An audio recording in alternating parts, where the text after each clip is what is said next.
नमस्कार, आप देख रहे हैं यूनाइटेड जेके और मैं हूं सुरेंद्र शर्मा। जम्मू कश्मीर में इस वक्त सबसे बड़ी खबरें जो आ रही हैं वो हैं चुनाव से संबंधित, और सबसे ज्यादा अगर इस वक्त चर्चा में है वो है जम्मू की नगरोटा विधानसभा सीट। जी हां, आप टाइटल देख रहे होंगे कि ये काफी समय से कयास लगाए जा रहे थे कि क्या कांग्रेस पार्टी जो है वो वहां से अपना पार्टी उम्मीदवार उतारेगी, कैंडिडेट उतारेगी, क्या नेशनल कॉन्फ्रेंस और कांग्रेस जो है वो गठबंधन में चुनाव लड़ेगी इस विधानसभा सीट के लिए। मान मुनव्वल जो है वो चल रहा था, लेकिन ऐन मौके पर लास्ट मोमेंट में कांग्रेस पार्टी ने इसके लिए मनाही कर दी। बड़गाम और नगरोटा विधानसभा सीट के लिए कांग्रेस पार्टी दोनों सीटों पर चुनाव नहीं लड़ेगी, पार्टी की तरफ से यह फैसला किया गया। और नेशनल कॉन्फ्रेंस ने अब एक बड़ा फैसला लिया है, चूंकि काफी समय से इसके ऊपर नजर थी कि क्या नेशनल कॉन्फ्रेंस अपना कोई कैंडिडेट वहां उतारेगी या फिर कांग्रेस को जो है वो पूरा समर्थन देगी, लेकिन कांग्रेस पार्टी ने खुद ही हाथ पीछे खींच लिया और अब नेशनल कॉन्फ्रेंस ने एक बड़ा फैसला लेते हुए तय किया है कि वो नगरोटा विधानसभा सीट से चुनाव लड़ेगी और भारतीय जनता पार्टी को कड़ी टक्कर देगी। नेशनल कॉन्फ्रेंस ने बड़ी एक अहम बैठक बुलाई और उस बैठक में यह फैसला लिया गया कि जो डीडीसी मेंबर है शमीम बेगम, उनको इसके लिए चुनाव मैदान में जो है वो उतारा जाएगा। और शमीम बेगम आपको बताएं कि डीडीसी मेंबर भी है और इसके अलावा गुजर समुदाय से हैं, और पार्टी ने यह देखा कि जो नगरोटा का जो बैकग्राउंड रहा है उसमें खास तौर पर अगर मुस्लिम वोटर की बात की जाए तो मुस्लिम वोटर काफी ज्यादा है और उसमें भी जो गुजर समुदाय से जो वोटर है वो काफी ज्यादा है। तो इसलिए डीडीसी मेंबर शमीम बेगम को जो है वो नेशनल कॉन्फ्रेंस ने अपने उम्मीदवार के तौर पर तय किया है और शमीम बेगम को नगरोटा विधानसभा सीट के लिए चुनाव लड़ाने का जो ऐलान है वो किया है। ये पूरी तरह से कैलकुलेशन करके जो है वो ये फैसला लिया है नेशनल कॉन्फ्रेंस ने, क्योंकि नेशनल कॉन्फ्रेंस का एक अपना वोटर, एक अपना कैडर जो है वो इस विधानसभा सीट में मौजूद है, नगरोटा में है। और चूंकि देवेंद्र सिंह राणा जो है वो भी पहले नेशनल कॉन्फ्रेंस में थे और नेशनल कॉन्फ्रेंस के कोटे से ही वो चुनाव लड़े और वहीं से एमएलसी जो है वो भी बनाए जाते रहे। और वो माना जा रहा था कि भाई जब नेशनल कॉन्फ्रेंस से देवेंद्र सिंह राणा जो है वो बीजेपी में शामिल हो गए तो वो सारा जो उनका कैडर और वोटर था वो भी शिफ्ट हो गया बीजेपी में। लेकिन अब नेशनल कॉन्फ्रेंस ने इसके ऊपर बड़ी रणनीतिक तौर पर स्ट्रेटेजिकली बड़ी माथापरची करके और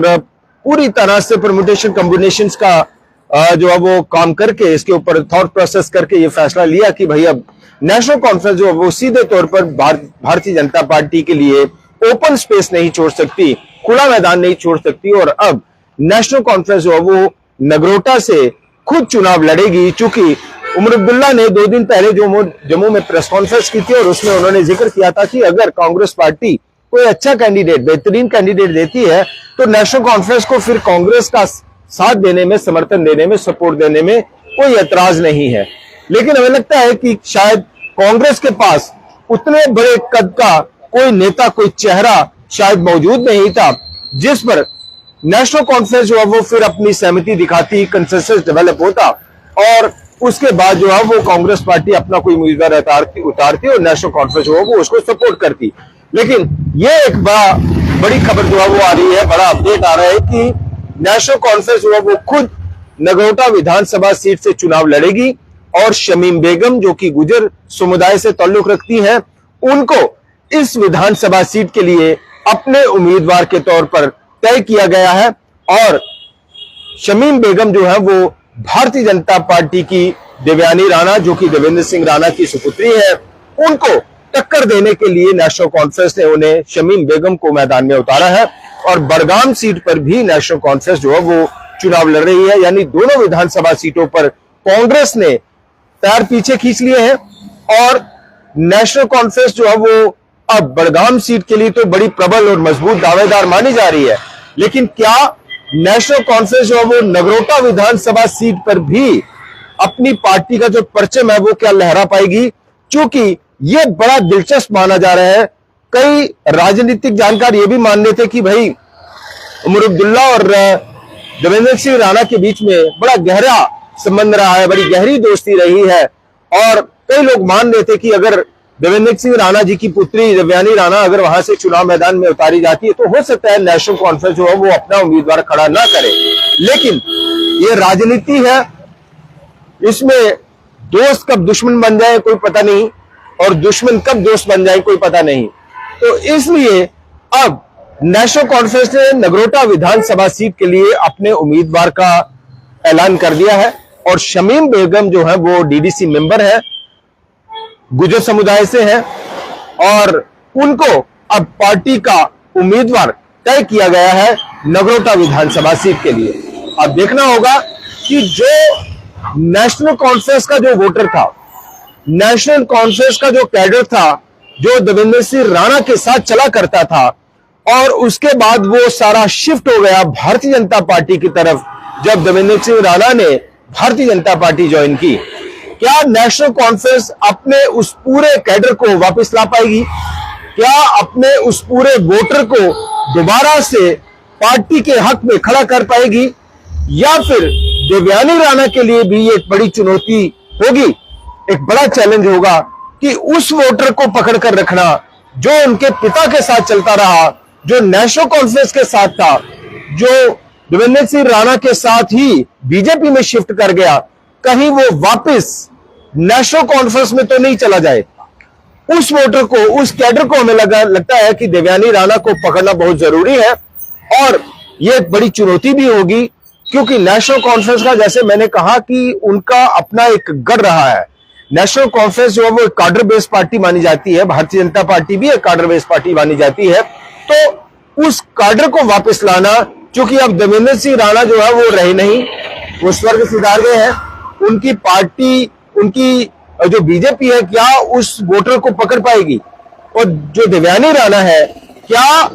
नेशनल कॉन्फ्रेंस के उस वोटर कैडर को समेट पाएगी, पकड़ पाएगी बड़ी मजबूती के साथ कि वो जो है वो वापस नेशनल कॉन्फ्रेंस में ना जा पाए? और बहुत हद तक जो राजनीतिक जानकार है वो ये भी मानते हैं कि जो गुजर वोटर रहा है शुरू से वो हमेशा नेशनल कॉन्फ्रेंस के साथ जुड़ा रहा है, चाहे किसी भी तरह के हालात रहे हो तो नेशनल कॉन्फ्रेंस के साथ गुजर वोटर का, मुस्लिम वोटर का अपना एक जुड़ाव रहा है। हालांकि बहुत हद तक भारतीय जनता पार्टी ने कोशिश की है उसमें थोड़ा पेनिट्रेट करने की, लेकिन बहुत हद तक ये भी माना जाए कि इस बार भी जो विधानसभा चुनाव हुए तो आपने देखा कि टनल के उस तरफ का पूरा जो वोट है वो किस तरफ पड़ा और इस तरफ जो हिंदू बेल्ट और जो बाकी चीजें हैं वो पूरी तरह से भारतीय जनता पार्टी के साथ खड़ी हुई। तो ये हमें लगता है कि कहीं ना कहीं जो एक तरफा चुनाव माना जा रहा था नगरोटा का, जो एक तरफा जीत मानी जा रही थी नगरोटा विधानसभा सीट के लिए, हमें लगता है कि नेशनल कॉन्फ्रेंस ने अब ये तय किया है कि वो नगरोटा विधानसभा चुनाव लड़ेगी। उससे ये मुकाबला थोड़ा सा पेचीदा होने वाला है, थोड़ा दिलचस्प होने वाला है, थोड़ा टफ होने वाला है, क्योंकि कई सारे जो चीजें आप देखिए कि जो अनिल शर्मा है जो कि पंचायत कॉन्फ्रेंस के प्रेसिडेंट है, भारतीय जनता पार्टी के साथ चलते रहे हैं कई सालों तक, वो भी नाराज हैं भारतीय जनता पार्टी से अलग होकर। एक तरह से वो जो है वो अपना इंडिपेंडेंट चुनाव लड़ रहे हैं और आज शायद जो है वो नॉमिनेशन भी भर रहे हैं। दूसरी तरफ जुगल किशोर जो कि सांसद हैं, उनके भाई नंद किशोर, वो भी एक फैक्टर कहीं ना कहीं साथ चल रहा है। हालांकि पार्टी जो है वो ये कह रही है कि भाई कोई डरने वाली बात नहीं है या कोई वैसी बात नहीं है, लेकिन ये देखा जाता है कि राजनीति है, जैसे हमने कहा कि ना तो कोई परमानेंट दोस्त है ना कोई परमानेंट दुश्मन है। और एक वीडियो भी आप देख रहे हैं कि नंद किशोर का जो है वो वायरल हो रहा है, उनके जो सपोर्टर है वो ये कह रहे हैं कि बीजेपी पर कई सवाल खड़े कर रहे हैं, तो नंद किशोर फैक्टर जो है वो भी काम कर रहा है। इसके अलावा हर्षदेव सिंह जो पूर्व मंत्री रहे हैं, नेशनल पैंथर पार्टी से चुनाव लड़ रहे हैं। तो ये सारे एंगल अगर आप जोड़कर देखें तो जहां एक तरफा जीत मानी जा रही थी देवयानी राणा की, वही नेशनल कॉन्फ्रेंस द्वारा ये फैसला लेने के बाद, ये ऐलान करने के बाद कि वही नेशनल कॉन्फ्रेंस जो है वो इस सीट पर चुनाव लड़ेगी, डीडीसी मेंबर शमीम बेगम पार्टी की जो है वो उम्मीदवार होंगी। तो उस लिहाज से इस सीट पर यह हमें लगता है कि बहुत दिलचस्प मुकाबला होने वाला है, कड़ा मुकाबला होने वाला है। और जो एक तरफा शिफ्ट देखा जा रहा था या जो एक तरफा चुनाव देखा जा रहा था, अब हमें लगता है कि नेशनल कॉन्फ्रेंस द्वारा इस सीट पर चुनाव लड़ने के बाद अब ये एक तरफा मुकाबला नहीं रहा और इस सीट पर अब कड़ी टक्कर होने वाली है और नेशनल कॉन्फ्रेंस देखना होगा कि क्या अपने उस कैडर को जो बीजेपी में साथ चला गया था देवेंद्र सिंह राणा के साथ ही, क्या उस कैडर को वापस लाने में कामयाब होती है। और अगर होती है तो हमें लगता है कि भारतीय जनता पार्टी के लिए इस सीट पर कमल खिलाना जरा मुश्किल साबित होगा। देखते हैं इस चुनाव पर जैसे जैसे डेवलपमेंट्स बढ़ रही हैं, गतिविधियां बढ़ रही हैं, उनके ऊपर भी हमारी पूरी नजर है और हमारी पूरी कोशिश है कि उन तमाम खबरों को, उन तमाम बातों को, डेवलपमेंट्स को, घटनाक्रमों को आप तक पहुंचाया जाए। फिलहाल इतना ही। नमस्कार।